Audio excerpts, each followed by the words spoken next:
What's up guys, DPX here, and today I am counting down the top 20 NES games.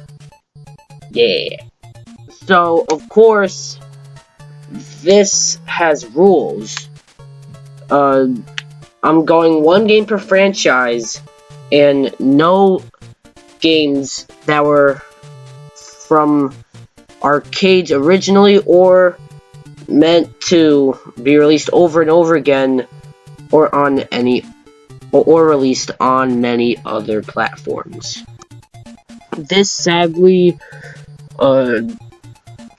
excludes games like Galaga, Pac-Man, and Tetris. Anyways guys, let's get started.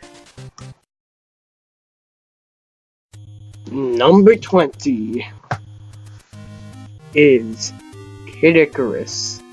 Now, Kid Icarus is one of the more unappreciated games, and though it's not perfect, it's still one of the best NES games ever. It can get pretty frustrating at times, but it's still a pretty good game. Kid Icarus was a game that you either loved or hated, or just didn't like it, or liked it. I think it's pretty good. And it was from the same year as, see, like right there, that's pretty frustrating. I didn't know that would happen. So it was made the same year as Metroid and Zelda. So, and though this, Kid Icarus might not have gotten as far as those two franchises have, it's still a great game to play. And especially Kid Icarus Uprising, you should play too. If you can't find this game on the NES, you can get it on the Nintendo eShop for like the 3DS or Wii U or Wii. I think it's on the Wii and Wii U and the 3DS. You can get it on there for like $5. Okay, I said no games are on multiple platforms, but come on, Tecmo Super Bowl? Originally I was gonna have Tecmo Bowl, just the original, but then I realized Tecmo Super Bowl, man. So, Tecmo Super Bowl is kind of frustrating. At times, not really. But, I mean, like, it's football. The reason why I include this game, even though it's on the SNES, is because, well, it is somewhat different from the SNES version. So, I could put it on here. Anyways, the game you can play as, like, many NFL teams that were at least teams back then. And you can play, just tackle, score touchdowns, whatever you think when you think football. It is football. Just a sports game, which is why it's not higher. But man, it's pretty good. Okay. Number 18 is Double Dragon: The Revenge. Double Dragon, this is actually Double Dragon 2.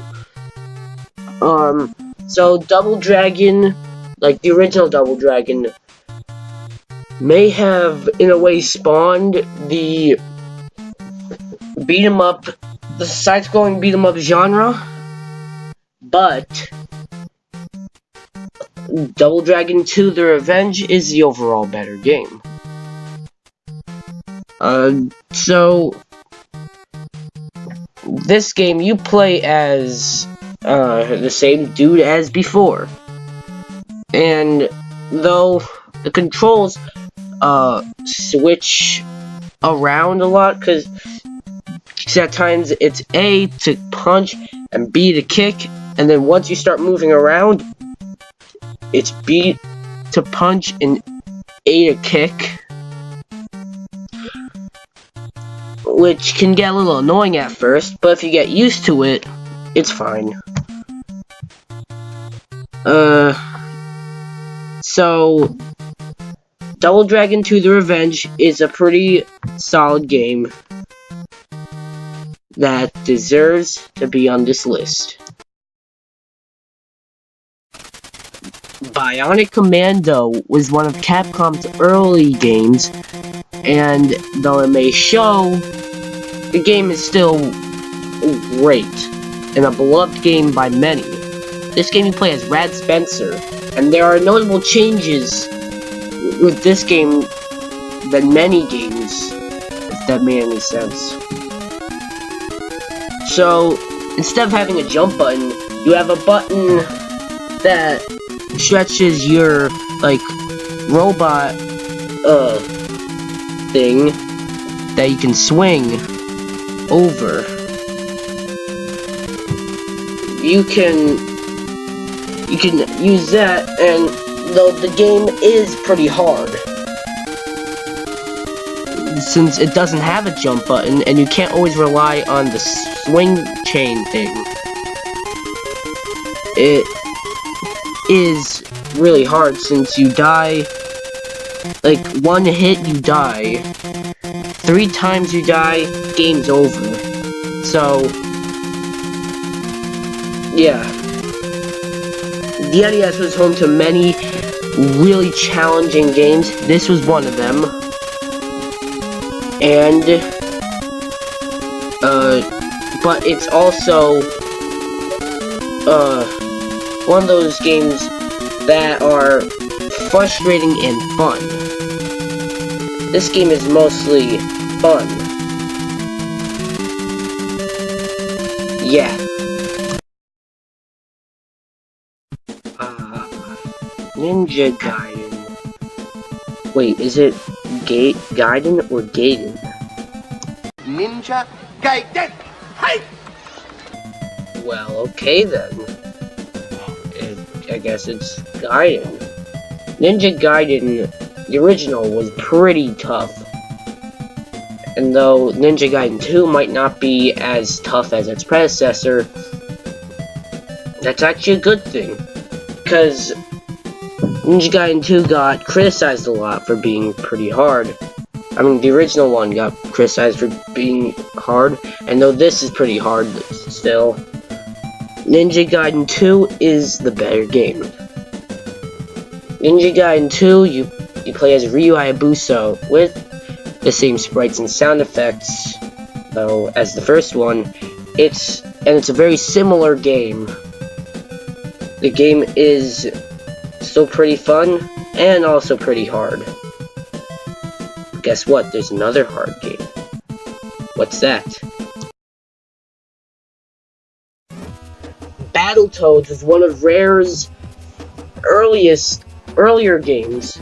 This was like before Rare was like working with Nintendo and all, which is why and how this game got ported everywhere. Battletoads is debatably the hardest game of all time, and the hardest.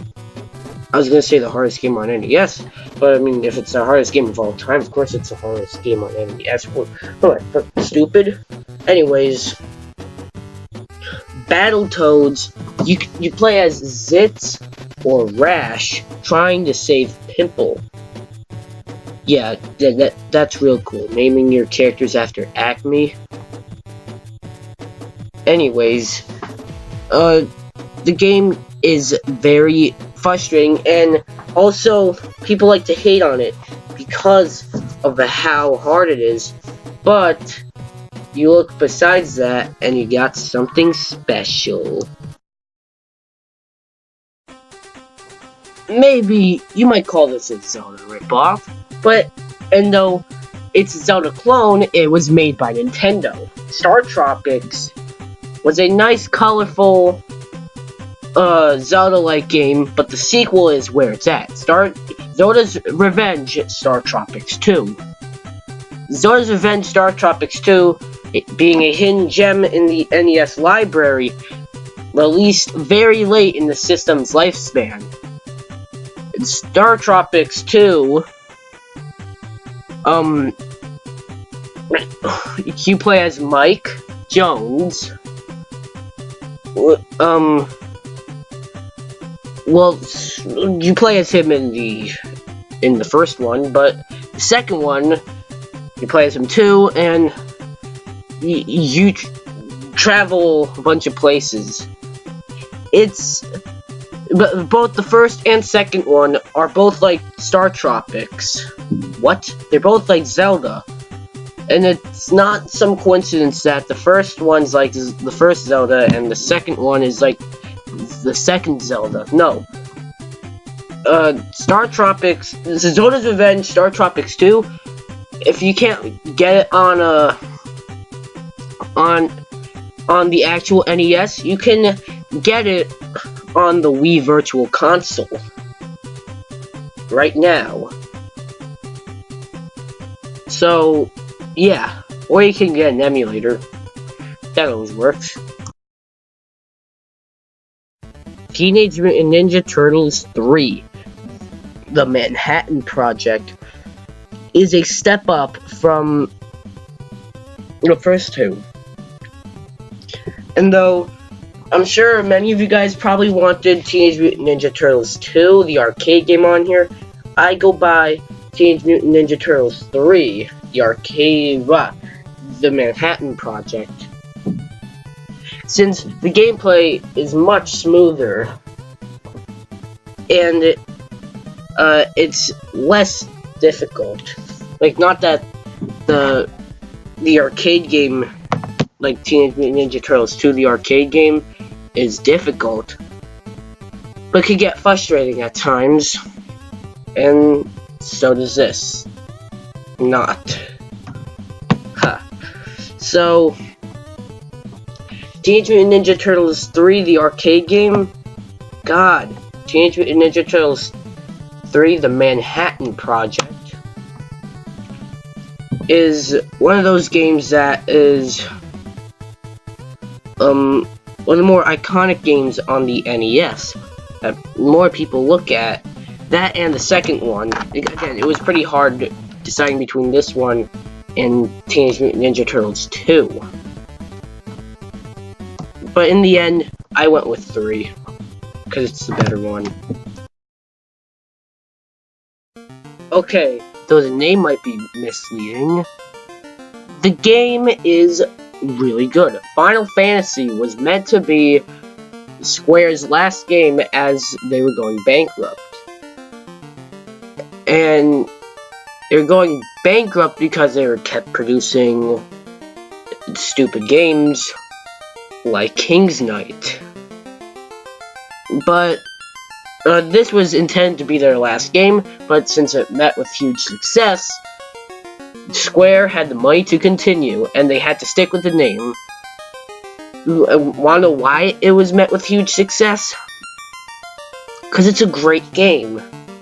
Though the original actual trilogy may not have seen the light of day in America until the Super Nintendo, this is a great game, and with an awesome soundtrack too.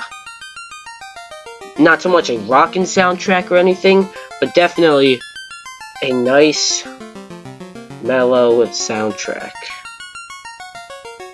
Final Fantasy is...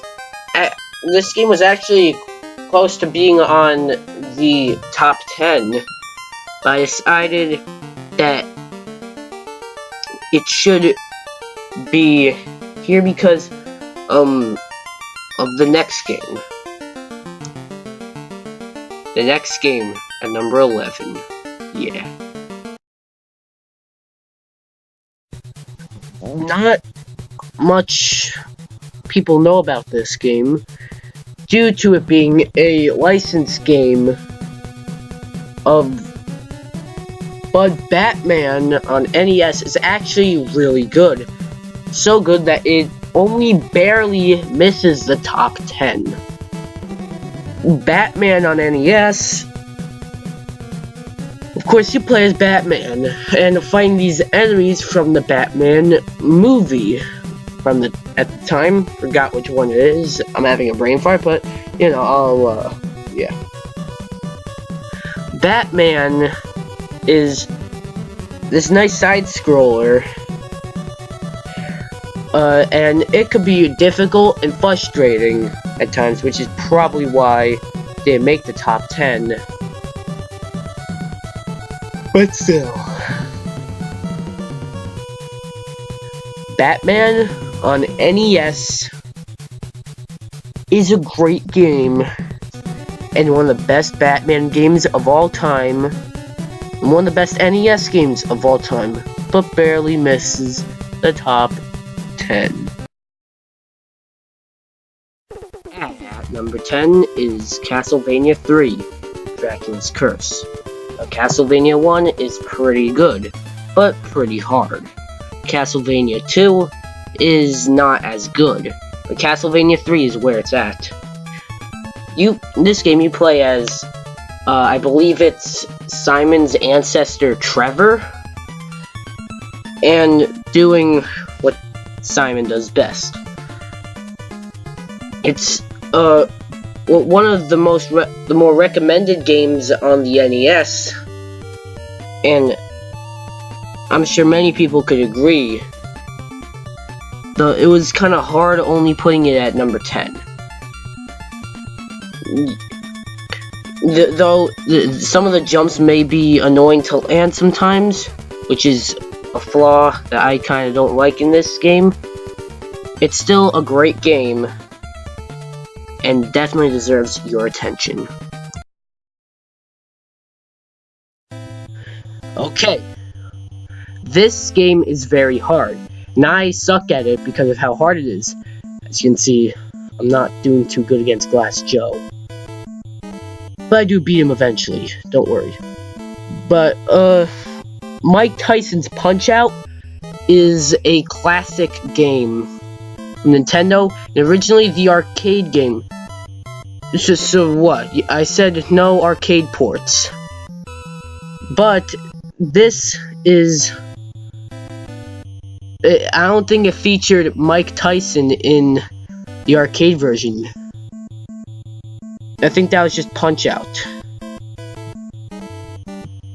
And if it did, I'll gladly redo this list. Though it's not Mike Tyson anymore, it's replaced with Mr. Dream due to Nintendo's licensing wearing out.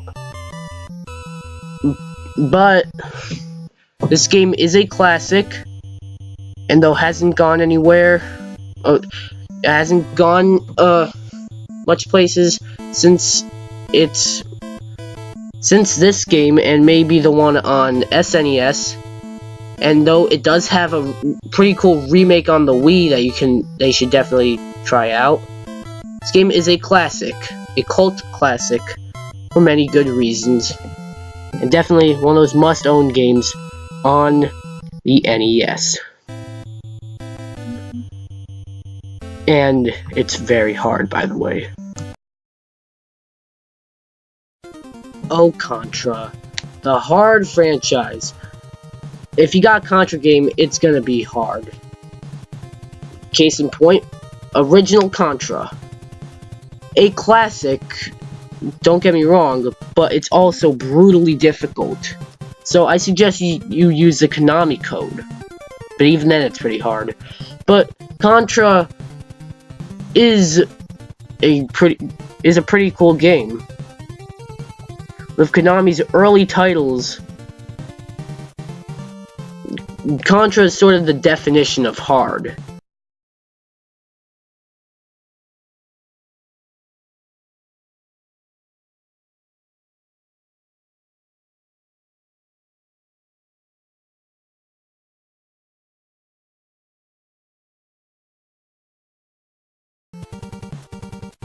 And it's cool that you can aim your gun in different directions. because not many games really did that at the time. Now, I'm not sure if many games do that now. Like, not that many games. But yeah, the game's hard. I just died. But Contra's pretty good. Yeah. This game is actually pretty popular for a game that was released very late in the system's lifespan. Kirby's Adventure is an amazing game. But only lands number 7? Yeah, I know, right? This is, I believe, Kirby's first game. Like, I am not sure what came first, what came before this. Maybe one on the Game Boy? I don't know, I'm having a brain fart, but Kirby's Adventure is a fantastic game, and so in this game you play as like this little pink puff ball named Kirby, who inhales a bunch of characters to get their abilities. You guys know about Kirby. Kirby went on to become one of Nintendo's greatest and biggest franchises, and the character Kirby went on to be one of the most iconic Nintendo characters of all time. So, yeah, Kirby's Adventure. DuckTales, debatably the best Disney game of all time. DuckTales is a classic. A licensed game that actually was actually done correctly. And also, one of many Disney games under the Capcom Disney licensing. DuckTales is a cult classic. Though, I'd like to, give a shout out to, not really a shout out, but I'd like to give a special mention to Darkwing Duck, DuckTales 2, Chip 'n Dale Rescue Rangers, Chip 'n Dale Rescue Rangers 2, Mickey Mousecapede, and many more games under the Capcom and Disney licensing. This is undebatably the best. This game you play as Scrooge McDuck, trying to do stuff. You bounce on this pogo stick, and this would later be incorporated, like 20-30 years later, into Shovel Knight. DuckTales is a great game, and maybe even one of the best of the 8-bit era. Number 5 is Metroid. Metroid was, of course, the start of the iconic Nintendo franchise Metroid. And Nintendo hasn't really been treating it that well lately.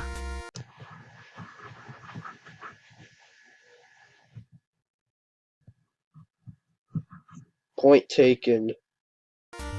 With a few games. The original is still a classic, and one of the best in the franchise. I mean, like, it's the original, come on. So, Metroid, you play as Samus Aran, and you guys all know that. Samus was actually like the first female protagonist in any video game, as I recall, especially that Justin Bailey password. Lets you play as this outfit at a certain level. Metroid is a blast to play. What happened? Ah, Duck Hunt, what a great game. You know, it was one of the original launch titles for the NES, and giving support of the Zapper, one of Nintendo's only good peripherals at the time. But wait, Super Mario Bros. What was the launch title for the NES? So it's Super Mario Brothers. I gotta include it on this list, right? If only there was a compilation between the two games. Oh yeah.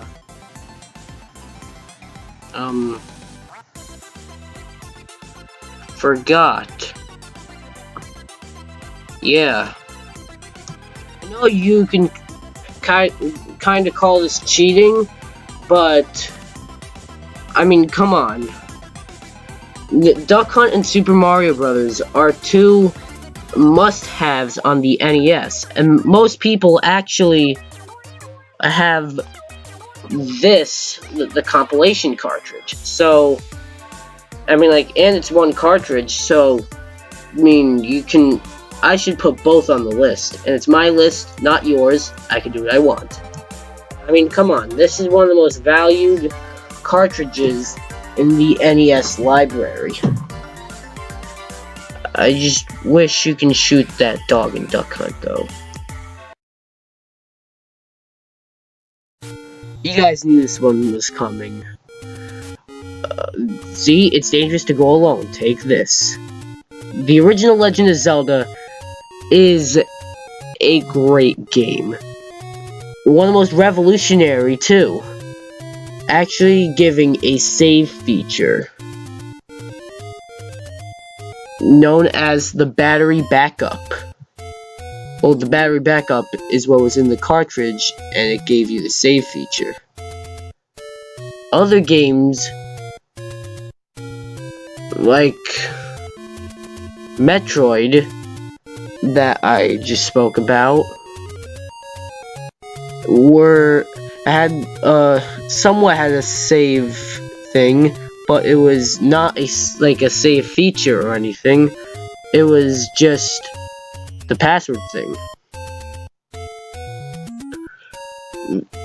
Zelda was like one of the first free roam games, I think,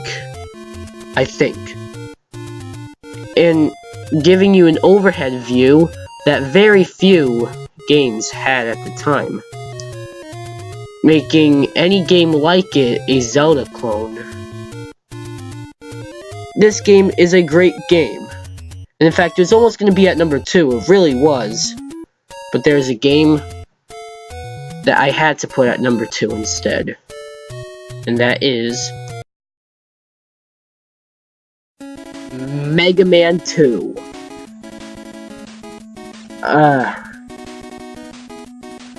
I know I'm not really going biased with this list, but I had to put this higher than Zelda. I know many of you guys wouldn't say it's it should be higher than Zelda, but I say it would. It should. Mega Man 2, it's really difficult if you don't get Metal Man's weapon right away. Then again, who would start the game off without playing Metal Man's stage?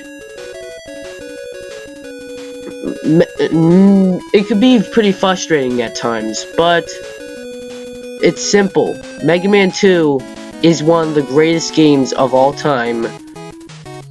Just like some of these other games on here. The NES was home to some of the greatest games of all time, but this is high up there. I'm kind of not the best at this stage though. But anyways, Mega Man 2 is a masterpiece. And you should definitely play it. Before I get to number 1, here are some honorable mentions.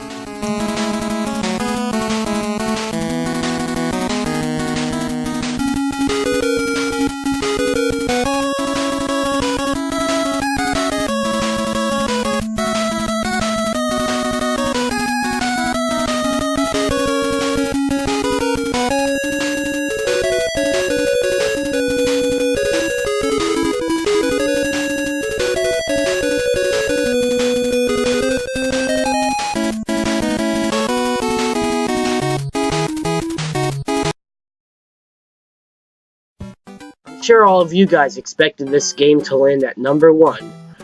Super Mario Bros. 3.